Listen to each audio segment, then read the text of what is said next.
Jangan ditonton karena video ini tidak penting.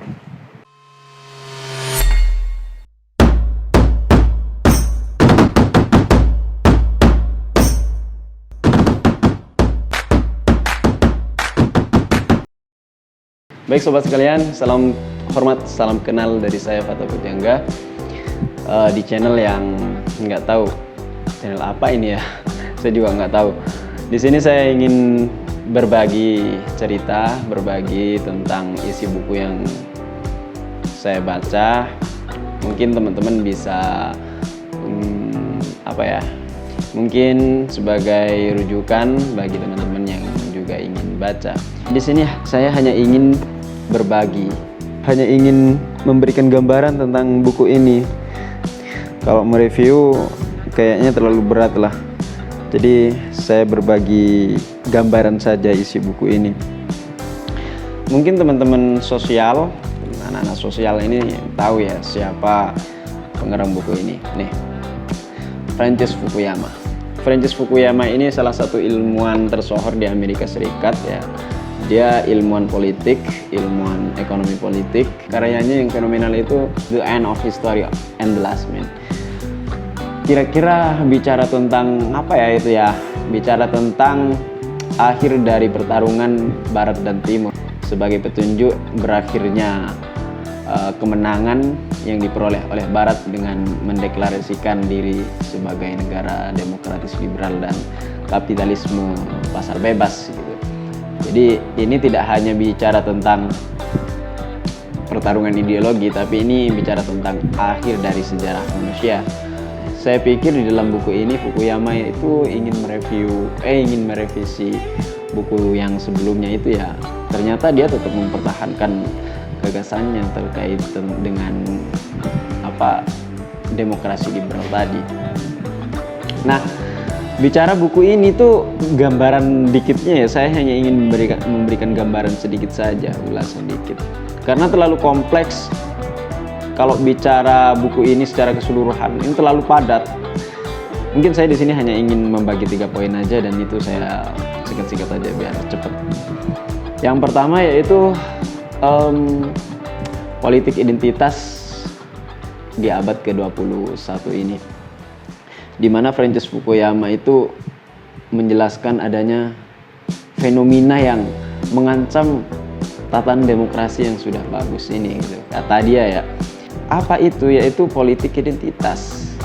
Fenomena ini muncul di berbagai negara dan ditandai dengan beberapa gerakan-gerakan protes yang ada, tuntutan keterpurukan ekonomi dengan berbasis identitas yang bercirikan sikap iliberal ya. Hal itu ditunjukkan oleh Al-Qaeda dan juga munculnya gerakan ISIS. Di sisi lain ada juga yang dicontohkan oleh Fukuyama di dalam buku ini, yaitu kemenangan Trump, di mana kemenangan Trump ini tidak lepas dari identitas. Narasi yang dibangun adalah narasi-narasi parsial, di mana orang-orang kulit putih ini harus mengembalikan terah Amerika Serikat pada mulanya. Yang kedua adalah peristiwa bersejarah keluarnya Inggris dari Uni Eropa yang ditandai dengan Brexit gitu. Selain itu juga ada contoh lain, yaitu anti-imigran. Ini narasi-narasi yang dibangun oleh mereka-mereka. Bahkan di Amerika Serikat sendiri ya seperti itu gitu.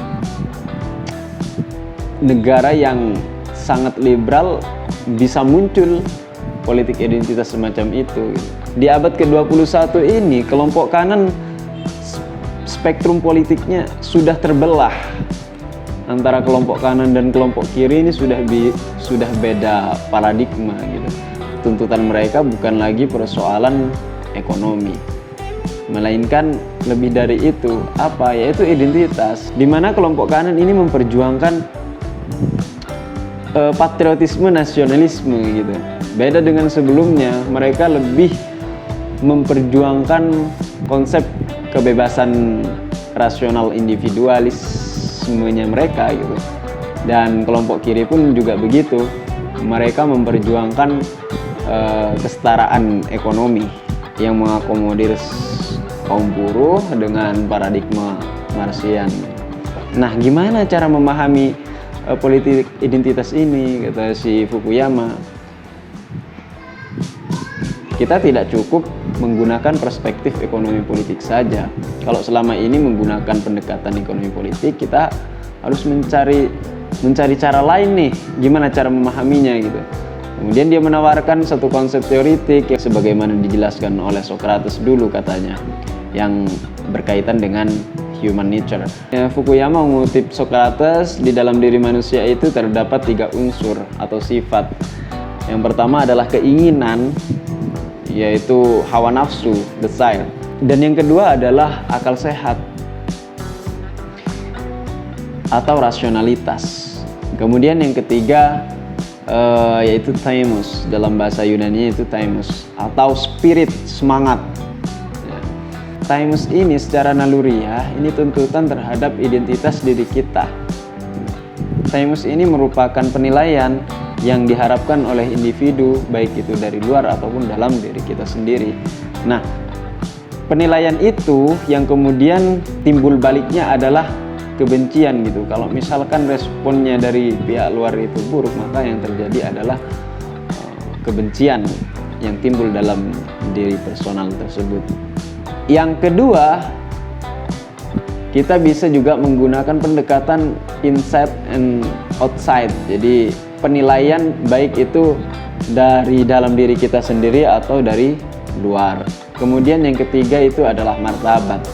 Thymos, kemudian inside outside ini dan martabat itu digabung menjadi satu kesatuan konsep yang ditawarkan oleh Francis Fukuyama dalam menganalisis fenomena yang terjadi pada abad ke-21 ini, bahwa yang melatar belakangi atau akar dari politik identitas itu sendiri yaitu time study, tuntutan pengakuan atas martabat diri seseorang. Jadi orang itu tidak hanya diakui dalam lingkungan sosial tertentu, lingkungan sosial sendiri, melainkan pengakuan dari secara keseluruhan, secara umum, universal gitu. Sehingga di sini Francis Fukuyama di akhir bukunya itu menawarkan saran, gimana kalau sudah terjadi seperti itu, di mana-mana sudah terjadi penyempitan kelompok dengan berbasis identitasnya masing-masing gitu. Nah, kalau sudah seperti ini gimana? Ini bahaya terhadap keberlangsungan demokrasi liberal katanya yang sudah menjadi paham di berbagai negara. Nah, kita harus mempertahankan konsep demokrasi liberal itu. Caranya gimana, kata si dia? Secara praktis, petugas keamanan ini jangan melakukan diskriminasi, lebih-lebih ke orang-orang yang berkulit hitam. Nah, hal itu sudah terjadi di Amerika Serikat. Cara yang kedua, dia menawarkan harus mengkonsep ulang identitas itu. Apa? Yaitu identitas nasional yang berdasarkan pada bahasa, suku, dan lainnya gitu. Karena politik identitas ini munculnya dari berbagai macam. Yang kanan dengan konsep misalkan identitas agamanya menggunakan simbol agama, kemudian yang kiri menggunakan simbol-simbol yang lain. Di Indonesia sudah terjadi pada kasus Ahok itu. Dia menawarkan itu tadi, konsep nasionalis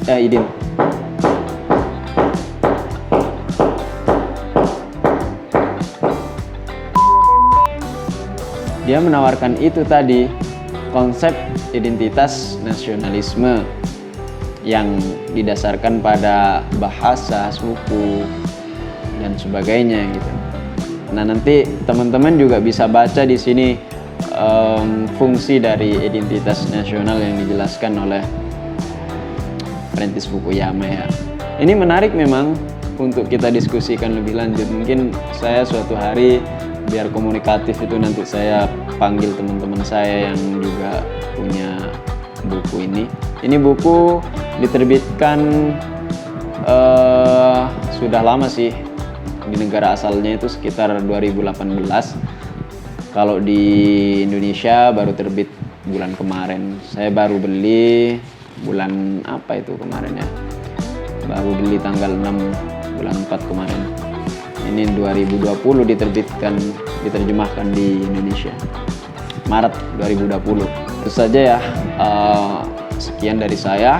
Kalau ada yang kurang atau teman-teman mau tanya yang belum beli buku, silahkan isi pertanyaannya di kolom komentar.